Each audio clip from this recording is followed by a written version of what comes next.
Welcome back to Boots Come in Pairs. Just excited to have, again, the YouTube and Spotify viewership. So, yeah, if you haven't followed along or subscribed to us, go ahead and hit those up.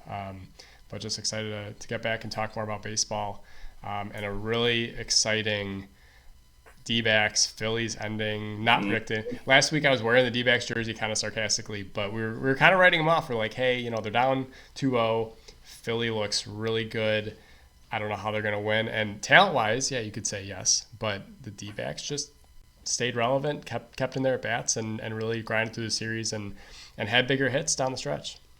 Mm-hmm. Absolutely, yeah. And I think our last episode that we recorded was right after Philly had just looked absolutely dominant for 2 games and thinking that they're like the front runners to win the World Series. All the stars are aligning. All the big guns for them are hitting. They have two to three starters who are just mowing everyone down. The bullpen looked really, really good. And then Arizona started doing what Arizona does. They grind. They play great defense. They're the best defense in baseball. And I believe the Rangers are number 2. So the World Series matchup, we're going to see some really good defenses. But then the timely hitting, the starting pitching, and mainly the back half of that bullpen. I mean, they just look stellar. I mean, watching Game 7 last night, watching guys like Thompson and Ginkel and then Paul Sewell just mowing people down, just nasty, nasty stuff, making the Phillies hitters look like minor leaguers. I mean, it's just crazy, crazy stuff. But yeah, I mean, Arizona, we can attest seeing them in person later in the season when they're playing the Cubs when we were down in the Phoenix and Scottsdale area. I mean, they just looked like they were going to be a problem for someone. If they just got the chance to taste the postseason for the first time since the early 2000s, since they won the World Series, I mean, they just had the right mix of players, and it's very cool to see that them being where they are right now. Yeah. Well, we were down in the shops in Arizona, right? And the guy was like, oh, the Cubs got it. All you have to do is get to their bullpen. And they were lights out. I mean, yeah, Fat goes the 4 innings, lets up the 2 runs, and then the bullpen just comes in and shuts the door. But they did that the whole series, and it was very impressive. And I think sometimes, and I felt this watching the Astros last year, when the relievers got the ball in their hand, it was like the way they're throwing it, you're not going to hit them. And that's kind of how I felt, especially with Ginkel coming in the game last night. I never really heard of the guy, and he's a good setup guy, but I mean, I just felt like they were not going to hit him. Bohm breaks his bat. And then Stott's okay, yeah, he got me on the same pitch, but literally got 3 guys in a row. Real Muto, same thing, that curveball in the dirt, but he threw it for a strike. So they're thinking already, yeah, that is a strike. And then they just knew it. The second they're going to swing, it's that's not there. But sometimes I think, yeah, when these relievers have the ball in their hand, it's almost unfair. It's oh, the mound's too close almost. They're throwing too hard. It's too nasty. But yeah, they were extremely effective, and they got really timely hitting. Yeah, and getting more into this bullpen thing, just listening to the commentary last night during the game, and even just watching more casually during the season, the Diamondbacks bullpen was really not an area of strength throughout the entire season. They struggled quite a bit, and it took Torey Lovello and their staff kind of looking at things again and sort of rebuilding the bullpen, repurposing the bullpen for them to really things to really come together and click. Guys started to pitch a lot better. Bringing in a veteran like Paul Sewald and looking at where the Mariners were, and they also got hot at the end of the season. It's man, the Mariners are still in this, but they're dealing their best pitcher and arguably one of the best relievers in the American League at the time. You're sending him over to Arizona. It's okay, well, Arizona I think is going to try to make a run at this, and he just I think really stabilized the bullpen. But a lot of those guys who weren't necessarily pitching well all year, they really got locked in late in the season. And we've seen with guys like Eovaldi, and they just get hot at the right time, and they carry that momentum, and they can really anchor the ship for a team that's already got a lot of firepower and grit to begin with. So yeah, just super cool to see all that. Well, it can go one of two ways. I mean, all these guys throw 96, 98, whatever it is. But if you're squeezing the ball a little too tight, all of a sudden that ball is out of control. And then guys aren't swinging. They're not going to take the bat off their shoulder. But when they have you off balance and you are throwing strikes and they're not just right down the middle, it's hard to hit. So they're clicking at the right time. Yeah, that's not the guy was like, yeah, just get to our bullpen and you'll win games because they're not good. And it's like, well, they figured it out and they're pitching well. And I don't think Torey Lovello has any hesitation going to anyone in his pen right now because they've all pitched well. And well, besides again the 10-0 game, but games get out of hand, that happens. But when the pressure's on, they didn't blow it, so they had opportunity that Philly had the right guys up to take that game back. They got a guy on base. It's like, all right, are they going to crumble? It's like, nope, they just kind of went through it and made it happen. It was kind of cool to watch. Another guy, Corbin Carroll, again, just on base. It's everyone likes the homer, and that's like Atlanta when we're talking about them. They had so many homers. Corbin Carroll did not hit a home run last night, and I didn't see who ended up being the MVP, but if he wasn't, he should, because like the way he was impacting the game.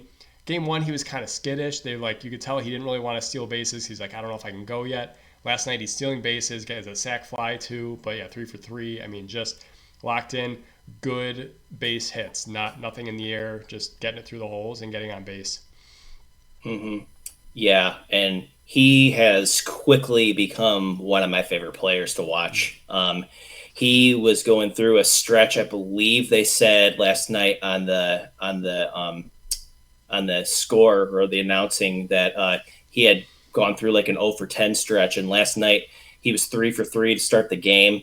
2 stolen bases. He had a really key hit and stolen base when they were making their rally, and that's when they ended up taking the lead ultimately for the rest of the game, and he kind of ignited that rally. Again, very dynamic player. He has the power. He hit 25 homers this year, 25 plus homers this year, but that speed is something that you just can't teach it. You either have that game-changing speed or you don't. There's guys who can, obviously, they're good base runners. Corbin Carroll's not only a good base runner, but he is very fast, and he can change the game in multiple ways because of the things that he can do. So my hope for him is, he's a really young guy in his early 20s. Getting this postseason and World Series experience is great, but I'm hoping that for him, you often see guys when they're younger and they become stars, they start doing the things that got them to that startup. They start doing them less. So I really would like to see him continue to affect the game and change the game with his speed. That would be really cool to see. The MVP of the NLCS was Ketel Marte, and That's fair too. It's fair because he had a 16-game hitting streak going right now, which is the most ever in postseason history. He has just been great, and same with his defense. Like this whole Diamondbacks team, all their defensive players, Gerald Perdomo, Gabby Moreno plays really well behind the plate. In the outfield, you have Pham, you have Alec Thomas, you have Carroll.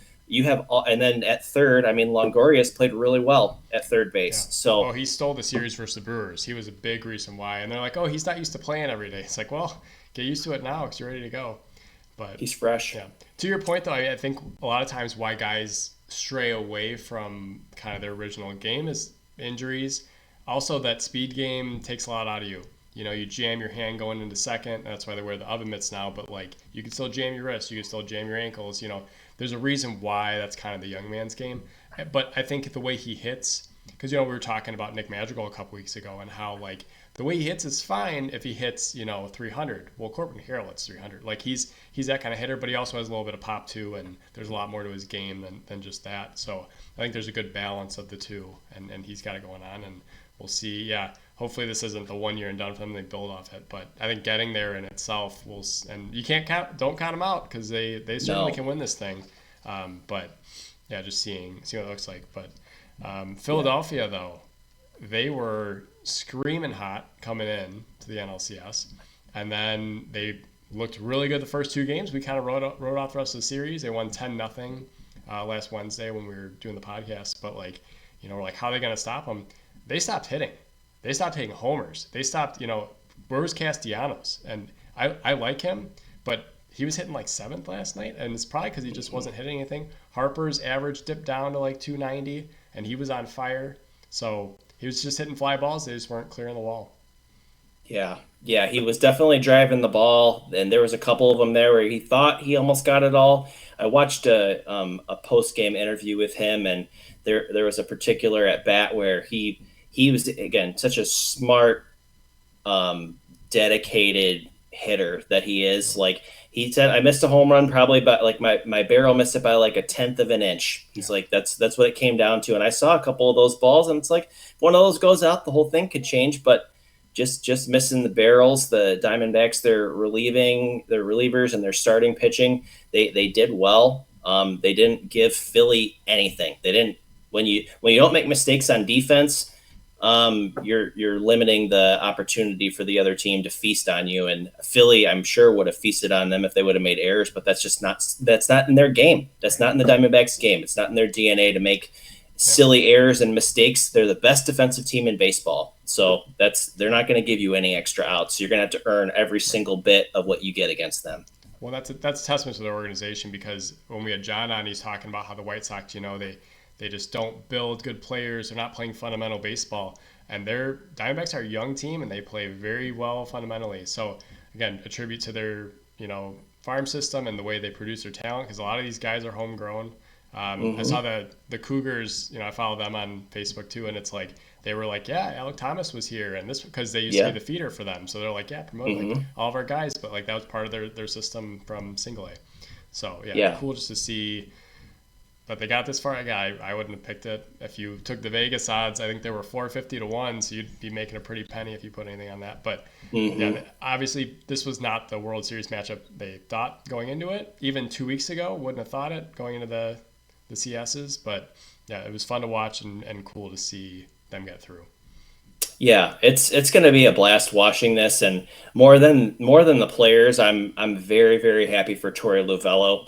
He's just put in his time as a coach and as a manager. A couple weeks ago on the podcast, I got because we got so many stats and stuff we're trying to talk about, and I got all mixed up with Torey Lovello. He was a Red Sox assistant coach for years. He spent time with John Farrell. He took over as manager when John Farrell got sick one of those years. He was in the running to become their next head coach, and they ultimately decided to move on and go a different direction. But the guy is he knows how to coach. He comes from successful organizations, hard-nosed organizations. This team has that grit and that swagger that reminds me a lot of some of these Red Sox teams, taking away some of the incredible firepower that they've had, but just teams that are willing to do whatever they need to do to win. This guy is the right guy to be coaching this team. And I'm, again, ecstatic for him. Yeah. And I'm really looking forward to this matchup. Like, the Phillies would have been fun for the fireworks, but there's nothing quite like watching a team that's just built different, tougher, gritty. That's just what they are. Right. So it's just going to be exciting to watch. I'm really excited to watch this series with them in Texas. And I'll double down on what I said last week. I'm commending his poise to this whole thing, because so many times you get young managers, and he's not young, but he's a newer manager, but they get in there and they're like, you know what, I got to be the smartest guy in the room. I don't want to leave anyone hanging out. That's why I usually see relievers get hooked early. And he was sticking with guys. He's like, hey, we're gonna roll it. And granted, when you're successful, it's easier to just go out there and let your guys work. But even, again, with Gallen and Kelly, they're letting up a couple runs, but he's not panicking. He's like, all right, you know what? These are my best pitchers. I know that. And I'm going to give them a longer leash, and we're just going to have to fight back in the game. And they did. They didn't win every game they did that, but it gives your players confidence, because they're not constantly looking over their shoulder like, oh, is he going to come get me? Again, the Blake Snell thing with Cash. He's like, why are you taking me out? And I agree, why are you taking him out? So it'll be good to see. Hopefully we don't see any bullpen games in the World Series. I'm so anti-bullpen game. It's ridiculous. I thought they were going to go with it for Game 7. I'm like, you cannot do a bullpen Game 7. But they didn't. They wrote a starter, and they kind of just let it sail. But yeah, neither team did. I think just because of the situation too. I mean, Fott went about 5, I think 4 2/3. Rangers Suarez got into a little bit of trouble. Otherwise, he probably would have gone 5 as well. sometimes it's just really nice to see the starter go. But I mean, I'm glad for the most part. Like we've seen a lot of guys go at least 5 innings. Like that's Yeah. cool. Not the two inning Right. type deal. Like it's fun to see a starter like go Well, go a little bit of the distance, um, work through some stuff, work through a tough inning, battle a little bit. Like that right. to me, it's more fun that way. Well, unless you're the Astros and you just can't get out of the first inning. So yeah, let's switch over to that series. That was kind of the same deal. So this was a fun thing. The home team didn't win a game the whole series. No. So the Rangers won both in Houston. The Astros won all three in Arlington, and then the Rangers went right back and won both in Houston, which is awesome and It's also great. very difficult. But this is something. Again, you'll see the kind of the theme with me with what I believe, especially with baseball, is like pitching only lasts so long, and I think we saw that with Houston because the comparison between last year when they were mowing everybody down, Framber Valdez, Christian Javier, their bullpen was loaded. Brian Abreu was unhittable last year. Hector Neris was unhittable. All these guys got clobbered and got hit hard. And Adolis Garcia hit all of them. And it was kind of fun to watch, actually, because last year they were just so dominant. But, like, you really do have such a short window where you're immensely effective. And I think that's kind of what we saw with Houston, especially the more at-bats you get against these guys. You put them in a 7-game series, you get to see them that second time. Christian Javier I don't think he made it out of the first inning in game 7. Like, he just got No. knocked around. Same with Valdez. He had a very short outing. So I think the clock just kind of struck midnight on their pitching staff a little bit. Yeah, I mean, and take Verlander out of it, as good as he is. I mean, they would have been sunk even more. The thing is with Texas, you can't mess around. This is No. the top offense in the American League, number 3 offense in baseball, number 2 defense in baseball. So they're not gonna give you any runs, and they're gonna clobber you if you're off. So with them, I mean, if their starting pitching's on, then you're really in trouble if they can put all that together. So yeah, Houston just they ran into the wrong team at the wrong time.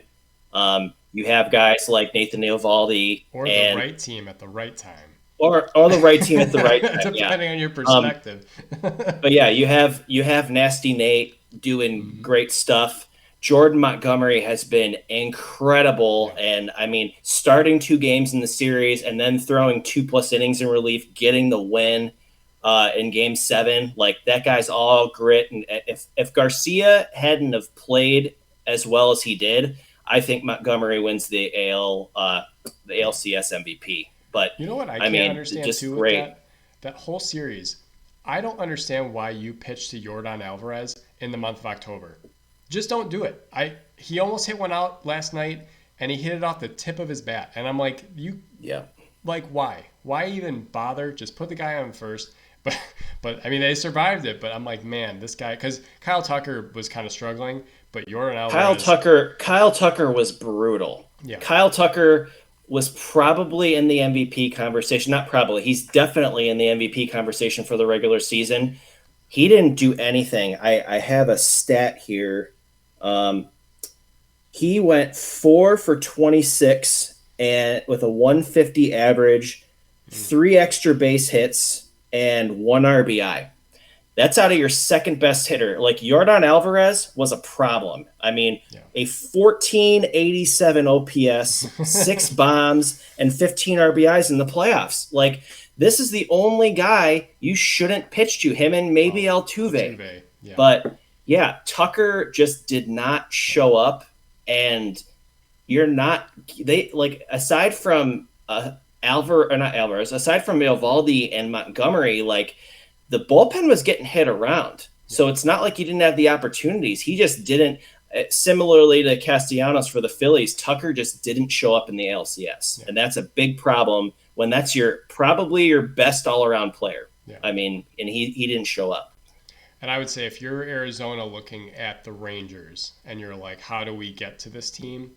I think it's going to be limit the damage because they have a really good offense, but also get to that bullpen early and get these starters out of the game. If you can get Scherzer, because I'm sure Scherzer will pitch, just get to that bullpen, get to that next level, and take your chances. And they grind out at bats. They should be able to do that. But I think that'll be the key because there is still a talent deficiency. It's basically the same series. Texas has a really talented roster, and now you're technically a lower seed. You were the last seed in the playoffs too, so like you're not expected to win, but like they have a shot. They just gotta keep doing what they're doing, grind out at bats, and get to that bullpen. And because Leclerc also blew a couple, and it was like that game that he let up the homer to Altuve, because that's another one too. Like Tucker didn't have many RBIs, and it's like, yeah, but they also came back and hit a 3-run bomb, to walk that one off essentially. But like, yeah, Leclerc has not been shut down. So that's a little. If you're the Rangers, I think that's one of the big things is that, all right, we get to the 9th inning of a World Series game. Is that the guy we're going to, or should we have Chapman warming up behind him pretty much the whole time? Which I would agree that's what we need to do. Yeah, and that actually that was more of a problem for Texas, like down the line. I mean, they were near the top of the AL West, if not at the top of the division at the All-Star break, and they really started to cool off. I believe they had an 8-game losing streak at one point. There were some stretches where it's like, man, where did this team go? And you didn't even know if they were going to make the playoffs at all. Yeah. Like there was that three-way battle between Seattle and Houston and Texas near the end, and they barely held on. I mean, the American League was super competitive. You had a lot of really good teams in the East, and they squeaked in. Their bullpen, they had 3 different guys trying to close out games. Will Smith, Aroldis Chapman, Jose Leclerc. Like, you don't really know what they're going to do. And take a risk. You give up your number one prospect in Acuna's brother to bring on Scherzer. Didn't pitch great, got hurt, hasn't really pitched well in the postseason. He's kind of working his way back. Mm-hmm. So, yeah, I mean, to me, the biggest question for them is going into this next series is the pitching. Like, I think in order to feel better about this, and again, the Diamondbacks are a gritty team, but Scherzer really needs to come to pitch, and they are going to need strong outings from their 3 horses in this game. I don't really trust the bullpen in Texas, to be honest. I don't. But Arizona's superior. Yeah. If Nate Eovaldi gives you 2018 Nate Eovaldi and just pitches through the whole thing and shuts the door, that's a different story. But yeah, I agree. Leclerc has powerful stuff. He's nasty, but Paul Sewell's looked a lot better in that role. Very cool. Yeah. Just knocking it out and just, hey, we're done, game over. And there's been a lot of drama in the 9th for Texas to shut these games out. So, and we know we've seen it. We saw it with Chapman, especially when you get overworked. I didn't really understand why Bochy went to him to close out the last game. He's worked so much already. You've had him doing 4 or 5 out saves. Why do you bring him in when you're up 8? And then he lets up another homer, and it's like, Yeah. So I don't think, again, Bochy's great, but I just didn't really understand why you needed to go to him in that spot. Maybe you want to try and build his confidence, but at this point, I think it could only get worse. And again, he let up another homer. So. Yeah, well, it's like use somebody else. There are guys for both teams who have been on the shelf this entire time. When you get into a game like that and you're up, just to get through the game and get through innings, just throw somebody. The likelihood of someone coming back, the likelihood of Houston coming back, they just look demoralized. And that homer to me near the end, Altuve hit it, right? Yeah, I believe it was Altuve. Like, it didn't mean anything, but at the same time, it's like Chapman doesn't need any more confidence. Like, he's got the confidence. He just needs to rest. A rested Chapman is better than a guy who's taxed. I mean, Joe Madden pretty much threw the guy every single game in the World Series and in the NLCS in 2016. And we saw a guy who was just completely dominant turn into a guy who was very hittable because he's just leaving. Guys can hit a fastball, but he was leaving it up, not hitting his spots. So yeah, the biggest thing for Texas is going to be, at least from the pitching side of things, because we know there's not a problem with their offense, and there's not a problem with their defense. It's just going to be making the right moves in that bullpen and preserving these guys. Because again, Arizona will take advantage of anything they can. They've proven that they're not scared to bunt. They're not scared to hit and run. They're not scared to steal bases. No. They're 6-0 when they score first and when they steal a base, and they can do both. So Yeah. So this is a topic that I had written down for like off season, but you brought it up right now because there is quite the culture for the bunt is useless. And you saw it, and granted, they didn't score a run on this, so people will probably clap back and be like, it didn't work. But I believe it was, I can't remember who did it first, but Perdomo was second. They bunted twice in a row. I think it was Carroll then Perdomo, and there was two bunts in a row, and they both got on. And it was like the second one was like a preventive. Actually, I think it was Alec Thomas, then Perdomo. But the second one they should have got on, but Soto slipped and they couldn't make the play at first. Okay, so now you got two guys on via the bunt. And granted, you didn't get them in, but like I would be tempted to bunt a third time in a row, get them to second and third. But this is a time of year where those things kind of start to come back into play. Like I understand maybe in game 92 of a 162 season, the bunt doesn't make sense. But it makes sense now. And if you're not doing those things then, you can't execute them now. And Arizona looked very comfortable putting the ball on the ground and making Philadelphia kind of work for that. And it worked in their favor. Again, didn't cash in. But I still think the bunt has a very important place, especially in the fundamentals of the game at this point in the season.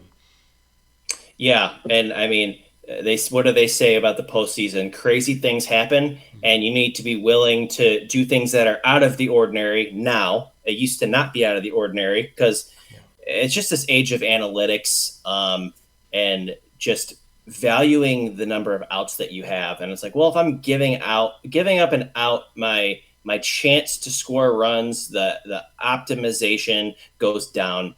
I've never looked at it that way because, again, you're going to get to these times where teams are throwing their best pitchers. We saw Zach Wheeler pitch last night late in a game that they were down. So they're not going to throw some scrub out there. You're going to be facing the best of the best. Yep. They're going to be jacked up on adrenaline in these tough moments. So you got to be able to do the small things. You have to be able to willing to take that extra base, take the risk, drop the bunt down. You never know what can happen. And again, Arizona, like you just said, they're not afraid to do that. They're not afraid to do the things that they need to do to win. And sometimes the home run is not an option because of the pitching. It just, these guys are too good, and when they're on their game, everyone wants to see it, but it's not going to happen. Like, you need to make the most of the pitches that they're throwing and, taking it the other way or putting it on the ground and moving the guys over and then just getting a fly ball somewhere is how you're going to get that run in.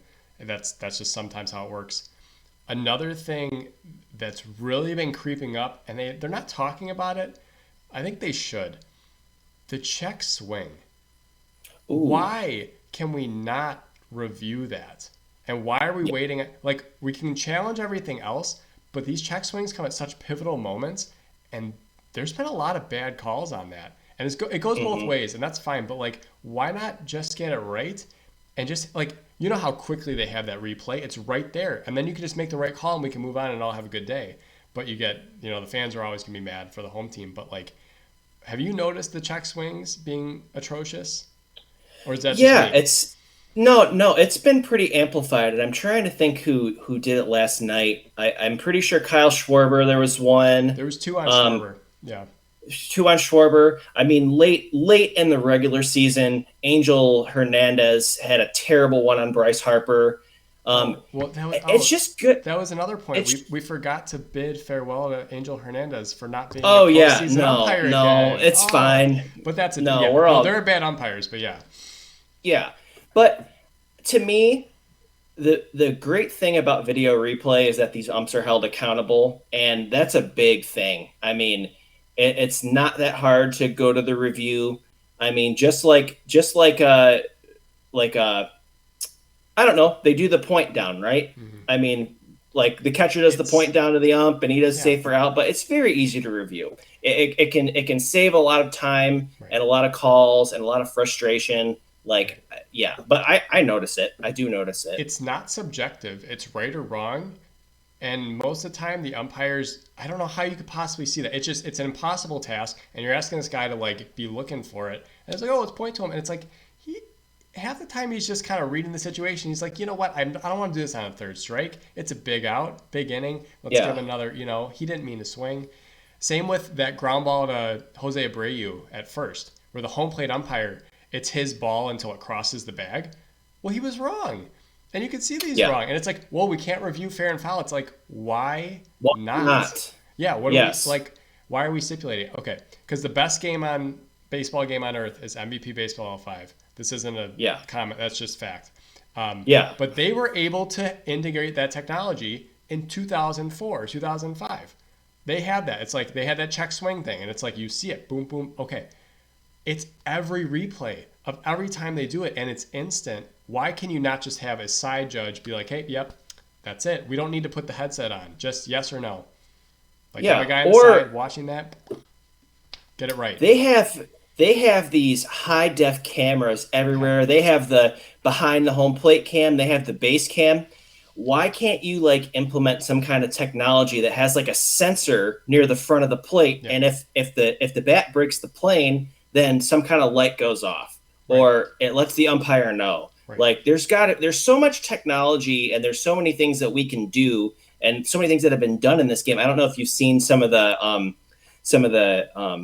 replays of some of these homers being hit from the cam behind. It's so cool to see the pitch coming in and then them just clocking the ball.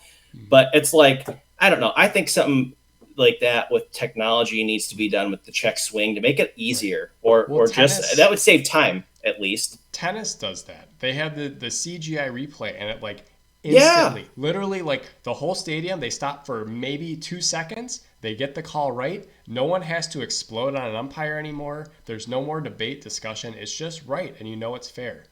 And even when because I think 2016 was the first year they implemented like you can review things. I thought that was a huge thing for, because the Cubs, it's always like, oh, we're cursed, we're cursed by the umpires, we're cursed by bad calls. That kind of took a little bit of that out. Let's just go with one more step and just get it all right, right? Why do we have to have wrong calls? Why do we have to be, the NFL gets plenty of things wrong because the rules are confusing, but why can't a static sport like baseball just get every single call right and then be like, yeah, you know what? We just lost that game because we weren't good enough. Yeah. But instead, we're getting the check swing. It's like, did he swing? Just get it right. I don't know why it has to be that complicated. But I think they've done a lot of good rule changes. The pitch clock's amazing. We'll get into that stuff in the offseason and kind of see what they're, going to get into. Because they're going to keep doing stuff. They're going to keep adding things. It's been a great change. But I haven't seen one pitch clock violation in the postseason.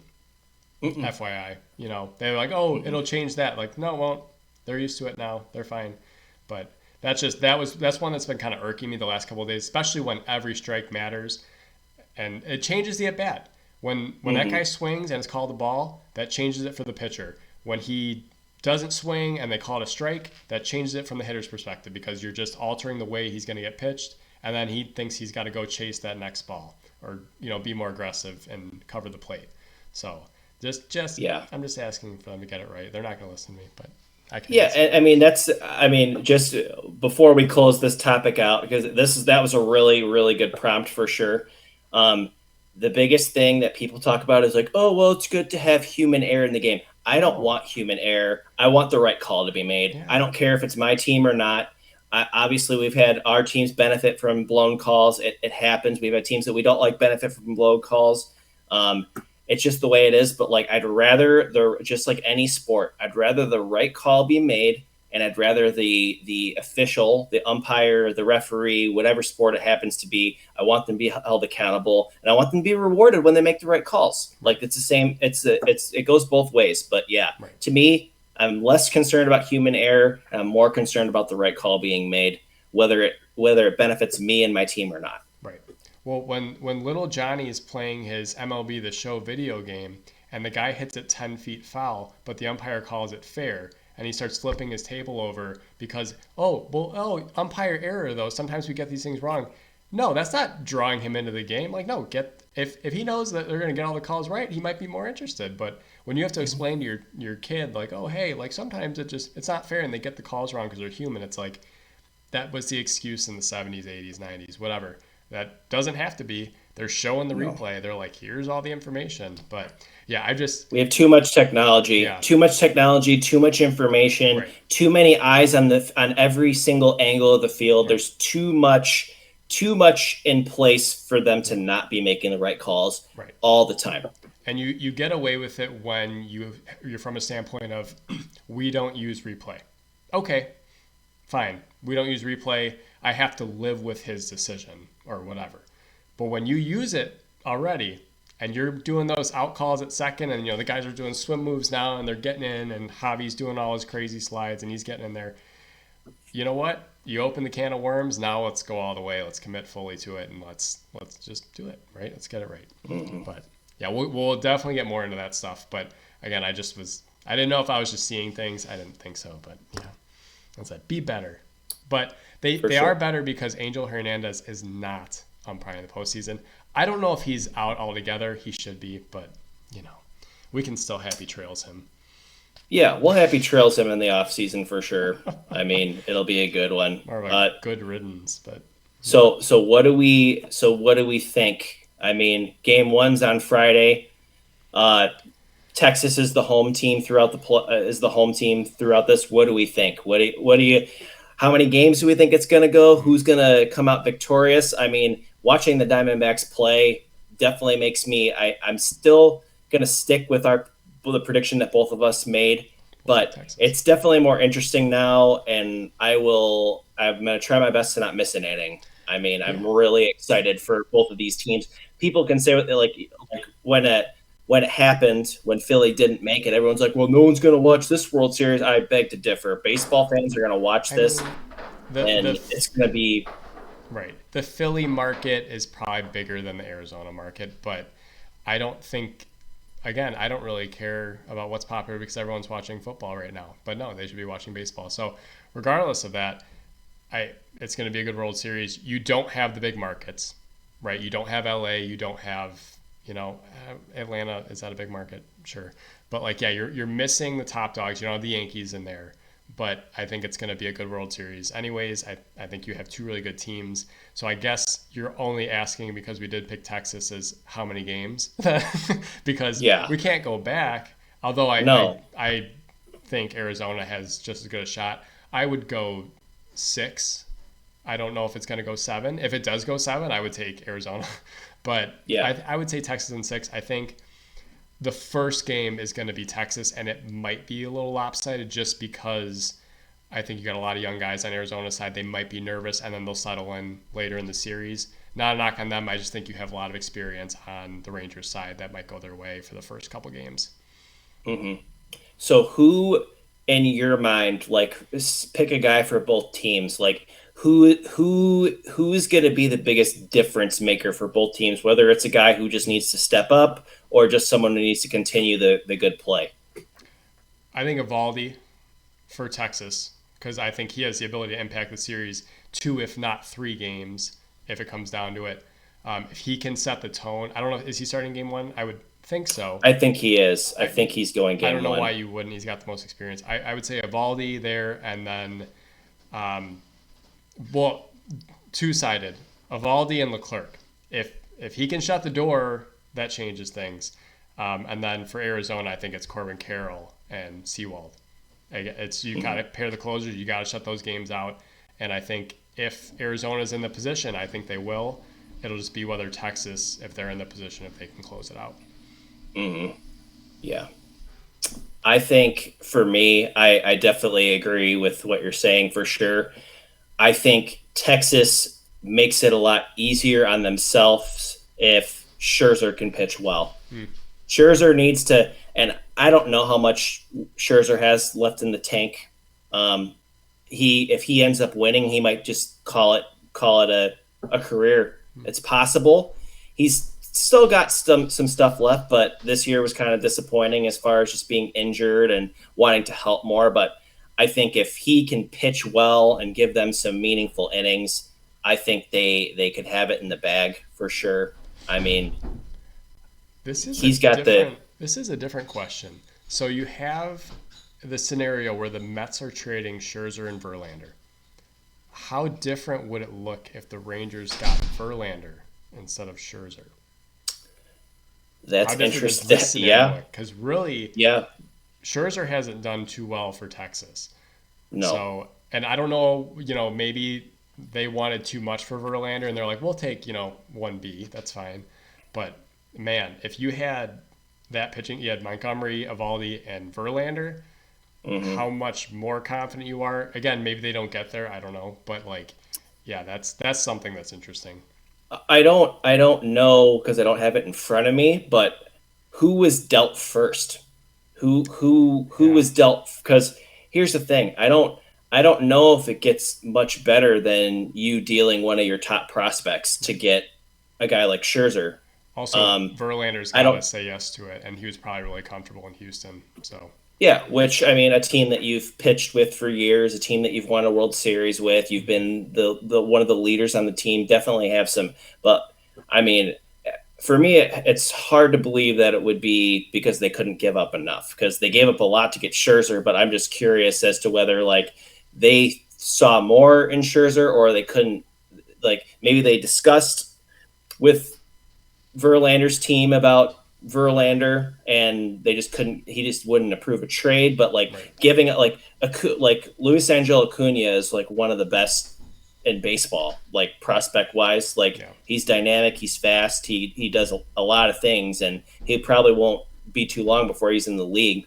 Yeah. But But I don't know. I mean, If you're it's Texas, you don't care about prospects because you're no. going, you're buying, you're flying right now. So, Yeah, but again, I think like if I was looking at it, like Verlander definitely pitched better during the regular season yeah. during 2023. Like, so if it must have been something on Verlander's end, or Verlander wasn't available, uh, and Yeah. they went after Scherzer because he was the best guy available. He had the postseason Yeah. experience, so I think it would look a lot different if Verlander was on the Yeah. Rangers. But I mean, we're at where we're at, and I Probably mean, I'm sure yeah.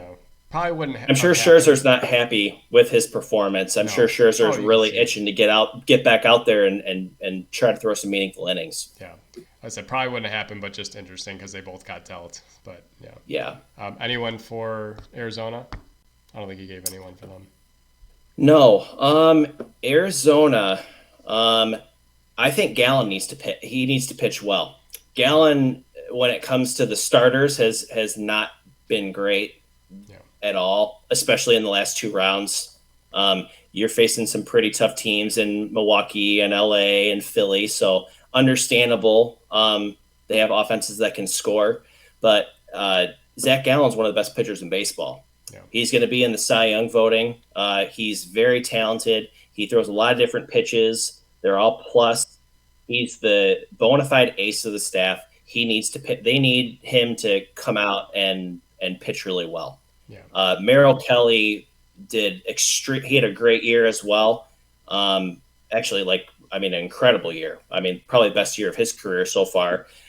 He really pitched well late in the series, and I think that was one of the catalysts that sent Arizona over the edge against Philly. Like Nola didn't pitch well, and Merrill Kelly pitched really well. He sliced and diced his way through their lineup, through the Phillies, Mhm. like their mighty lineup with all these big boppers in it. But yeah, I think to me it's Gallon. Gallon's got to pitch well. Gallon and Scherzer, I think. Yeah. I mean, offense. I think Arizona just needs to keep doing what they've been doing and just have a lot of guys contribute. I mean, that Gabby Moreno is special as well. The catcher. I mean, we saw him. I think he had 4 hits in the game that we were at against the Cubs, and I'm like, who the Mhm. heck is this guy? Like, I've been seeing his name in the box scores, but I'm like, man, this guy can play. He can hit. He missed a little time too, and the stats from like games he's in versus games he's not are like completely different team. Like they are like 20 games under 500 without him, and 20 games plus over with. I think like 40 games over. Like whatever they finished, like he was the difference in their turnaround. So, and it's just him handling the pitching staff or the way he's hitting or whatever it is from the catching position. That was a big part of it because they went from like Carson Kelly right to him. Yeah. And yeah, Carson Kelly was a big prospect a long time ago, but not a name that's you probably want back there. So yeah, he's been. Yeah, I'm trying to think. Is it Carson Kelly? I don't really know their catchers too It, well. I I think it was for a minute. He's not their backup now. They moved him Yeah. to the side, but yeah, they're a different team when he's in there. And then he got remember he got hit in the head. Mm. Bryce Terang hit him in the back of the head in the first game, Oh yeah, yeah, and yeah, yeah. he The was in bet with the concussion. They're like, backswing. we'll see how this plays out, and they ended up sweeping him out, and then he's ready for the DS. But they said that could have been a pivotal moment for them where they kind of went downhill because he does kind of drive the ship. So, Yeah, lots of clutch hits. Yeah. I mean, I don't know. They're like Arizona. It's like you want to say like, oh, they're the scrappy. They have guys who are dynamic. Like Christian Walker is a really good two-way player. He's a Gold Glover. He had a really nice resurgence for an offensive year. Like Gerald Perdomo could do a lot of things. Ketel Marte is exceptional both sides of the baseball. It's cool to see him back in the infield again, like on a regular basis because he played center field for a couple years as well in the outfield. I mean, he's been that like utility Swiss Army knife type player when it comes to position, but like the guy can hit. I mean, Alec Thomas is a plus defender.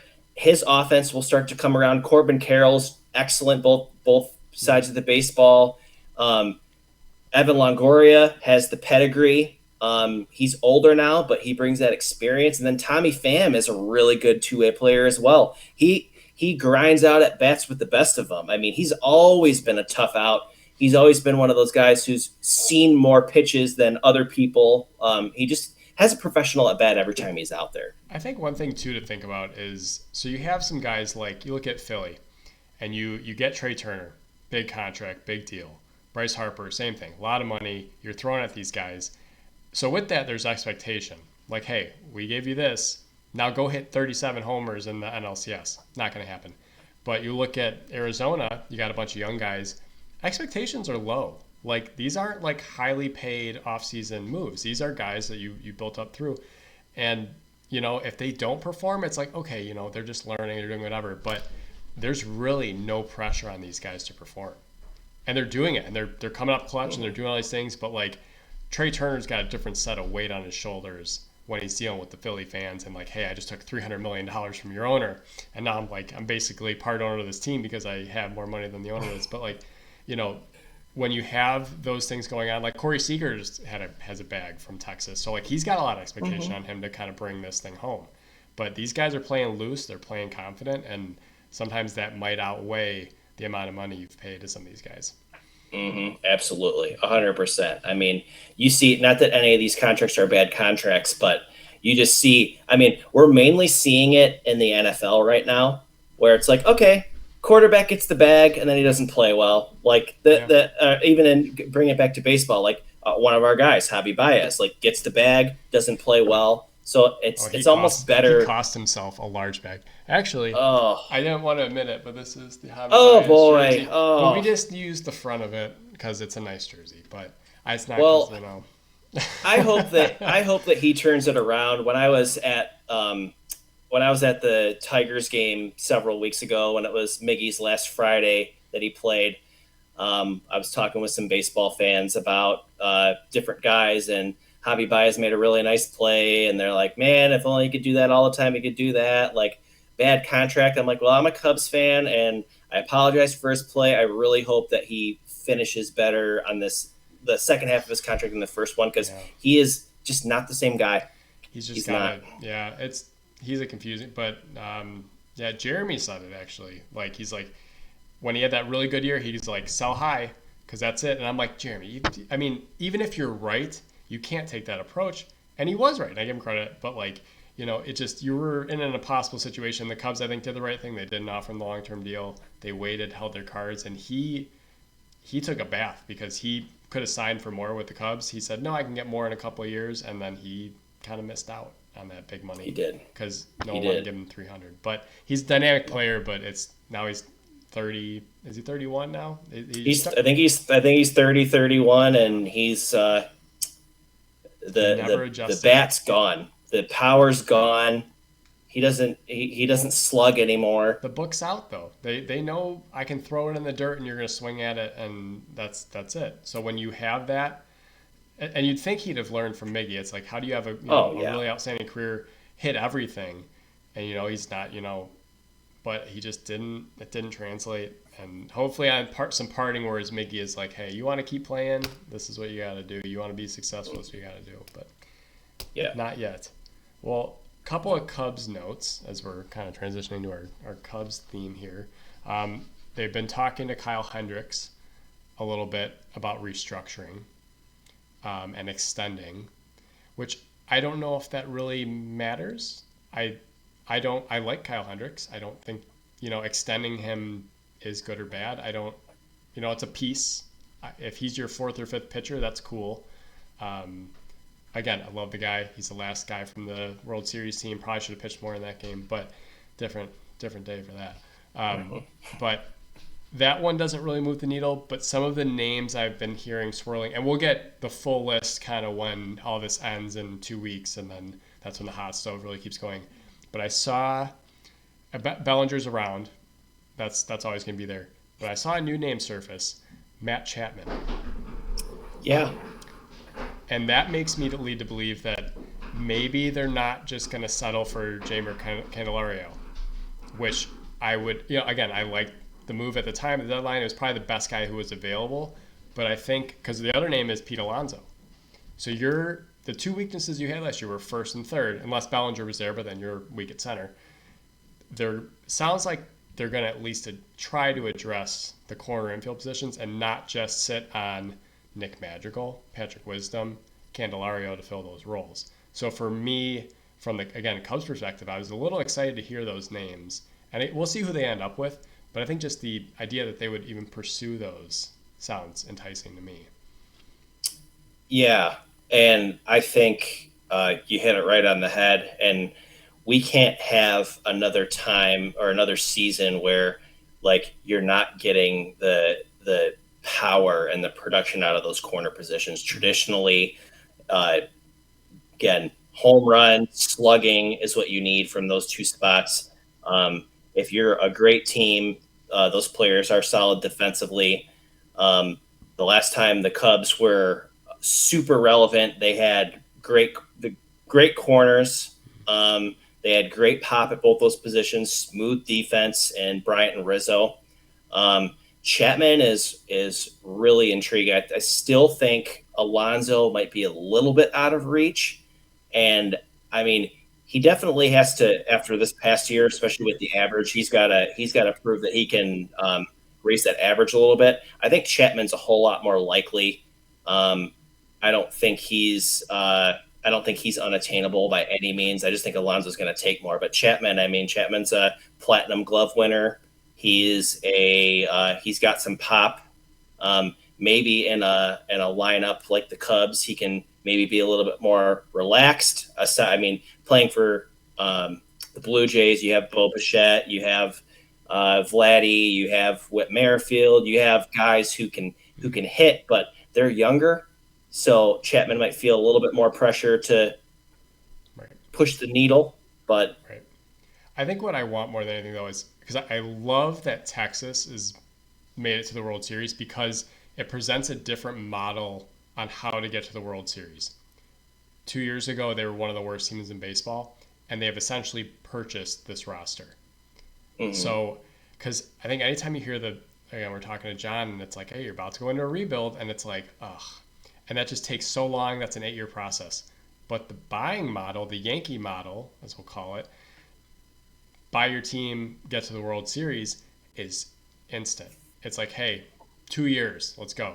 Let's get there. So that's why I'm kind of excited that Texas is there on a different front, because that means, that's going to be maybe the new model of this is another potential avenue to get to the World Series besides ripping it down to the studs, hoping your prospects hit, and then, maybe in 7 years we'll compete for a window. It's like, why can't we compete every year? And the Cubs make enough money. Their owners have enough money. As a team, they generate enough revenue to buy a team. And I think the years of not doing that should be over. Even if, again, I don't care if Alonso hits 180. You at least tried and you bought and it didn't work. Okay, cool. Now go out next year and do it again. And then go out next year and do it twice as hard. Like the Mets. You think they're going to sit on their hands? No, they're going to buy another team next year. So they have Lindor. They have all these other things. So the Scherzer-Verlander thing was really a one-year experiment because they're both in their 40s. So go out, buy the team, don't rebuild, just add. Yeah, and I mean investing in the right time, and they arguably got the Texas during the 21 season when they added it was, I think. Yeah, they added so they in that offseason, Mm-hmm. offseason of 21. Again, this is Chris Young. So Chris Young, first season as a GM was in 2020. This is his first big offseason in 21. I mean, he goes out there, he grabs Seager, he grabs Semien, he grabs John Gray. He grabs all three of those guys who were probably the three of the best at their respective positions at the time. And then also during that time, you're making trades. Like they traded they traded the Athletics for Jonah Heim. Jonah Heim had a great year, Yeah. All Star, one of the 6 All Stars on this team. You kind of bring along Josh Young. You bring along Evan Carter. Evan Carter, their rookie outfielder, 21-year-old dude's great. Right. I mean, they kind of took a flyer on Nate Eovaldi. I think Boston was kind of done with him, and they were kind of betting. I think it was a 1-year deal that he got. I don't think it was. And then, I mean, trading for Montgomery and trading for Scherzer at the deadline. I think Chapman might have gotten released. I don't think he got traded. I think Chapman might have gotten released, but don't quote me on that. But He was Kansas City, and then something happened. Yeah. but the biggest thing was, like you said, like spending the money, like Semien and Seager and John Gray. And John Gray hasn't even really pitched in the postseason that much, in relief a couple times. But Semien and Seager, and I remember you and I forgot where we were, but we said it. We're like, why would those two guys sign with Texas? That's exactly what we said. Seager But they saw some. Yeah, he could have gone anywhere, but they saw some things working. And I mean, just the moves that Chris Young is. Yeah, well that. But then the moves Chris Young has made, like he's brought Bochy out of retirement. Like that's crazy. Mike Maddox is the pitching coach. You get him. Will Venable and Ian Kinsler are both in the organization at the pro level. So you're bringing in all the right guys to do the right things. And again, that's what the Cubs need to do. Like, bring more of these former players back, maybe if they're fit for it. But you got to invest in the superstars. Like you said, take the risk. Like trade, sign some guys. Blake Snell and Aaron Nola are free agents this year. You have to get one of those guys. Yeah. You have to. You sprinkle in your prospects, right? You like fill in the goal, and like Josh Young has done very well for them. They've had good catching this year. Mitch Garver has also been really good. But like you sprinkle those in around the rest of the talent you bought. Like, and the Cubs have it. You have Nico. You have some good guys. Ian Happ apparently is going to be here forever. Just don't hit third. But again, you have those guys here. Now you need to buy around them, and you held on to Jason Hayward too long and gave him at bats, and it's just like, I'm done with the excuse of that. Just go buy. You have the money's there, and that's why again I'm kind of selfishly rooting for Texas because I want them to win because I want that to be the model for how they go forward. Because when the Astros won, that's when the Cubs go, that's what we got to do. Or maybe it was the other way around. The Cubs did it. I don't know. They were kind of both doing it at the same time, and then they both won. And it's like every team is like, that's how we win World Series. We tear it down and then build it up. But if you're not willing to commit fully to it, it's not going to work, i.e. the White Sox, where you just you rebuild and then you rebuild and then you rebuild because, you're not the Rays who just have an eye for talent. So. Yeah, and if it takes losing 100 and something games for you to get there, like that's just what you got to do. And I mean, the Cubs were pretty much there a couple years ago. Yeah. Some of those Rick Renteria days and all that stuff. We've seen it multiple times now. Yeah, the Rick Renteria days were tough when we're watching Junior Lake and all these guys come up. That's tough. And now we're kind of been through the second rebuild. It stinks. It's not fun. I like watching relevant baseball. That's why this stretch run, even though they didn't make it, was so much more fun than watching them sell the team off midsummer. It's like, no, buy the team, keep pushing forward. I like hearing the names, even if they don't sign them. At least you're in the conversation. So. Yeah, I mean, and then it also just kind of shows that as much as we were questioning the front office at the time when all these trades where they parted ways with all the guys that we enjoyed watching, the guys who were the homegrown talent that helped bring this team a title for the first time in 100+ years. Like, it just goes to show that Jed really did make the right decisions. Yeah. He did let go of these guys because here's the thing. Javi's not playing well. Rizzo's not playing well. Bryant can't stay on the field. Finally got out from underneath as much as I hate to say this because he's one of my guys, but Jason got out from underneath the Jason Hayward contract. He goes to LA and has a really nice season. It just wasn't a great fit stats wise. It's tough. I mean, John Lester retired a few years ago, so that salary's off the books. So they have the money to spend. Dansby signed a contract that was honestly to me well below market value. Like we got Steele and him. So there's plenty of money on the books, and they just need to make the right decisions. There's plenty of money too because there is no salary cap. Yeah. Oh, we pay in the luxury tax. Yes, because you sell out every single game and outside the stadium too, and you own all that. Yes, there's no salary cap. Of course there's money to spend. Spend it. Yeah, like the Bears have a ton of salary cap, but that's because they don't have any players. No, there's no limit. Go spend. I will spend their money all day, and they won't let Tom is like, no, don't no, spend it. Don't spend the money because you have it, and if you want to sell a team, you can sell it for $9 billion. So if you want to get out of the game, get out of it, but the expectation should be here, and it's not just we won one and now it's over. Like no. So whoever they sign is great. They may not perform, but that's fine. Just you gotta do something. The great teams are hungry every year. Yep. Like Houston doesn't roll over. 7 straight ALCSs. LA doesn't roll over. No. The Yankees, whether they're good or bad, they don't roll over. Like the best teams in this game don't roll over. They spend. They try to win. That's what the goal is every single year. Like that's what you should be doing. The Cubs are in the same league, franchise-wise, publicity-wise. Like they're in the same league as these other teams, so they need to open up the pocketbook and act like it. Yep, absolutely. Well, great stuff this week. I mean, this was a fun conversation. We'll get into. I think it just kind of elevates the conversation even as we move into the off season. But while it's fun and exciting, it's fun to talk about the current state, and we'll see what else kind of comes down the pipe. But yeah, if you're not following us on YouTube or on Spotify, follow us up, watch some more of our videos, our content, especially with John. That was a fun conversation. So just continue to support, and we appreciate it. BCIP baseball. We'll talk to you guys next week. And just one more thing, please watch these World Series games. Yes. Baseball is exciting. This is going to be a great series. 2 different looking teams.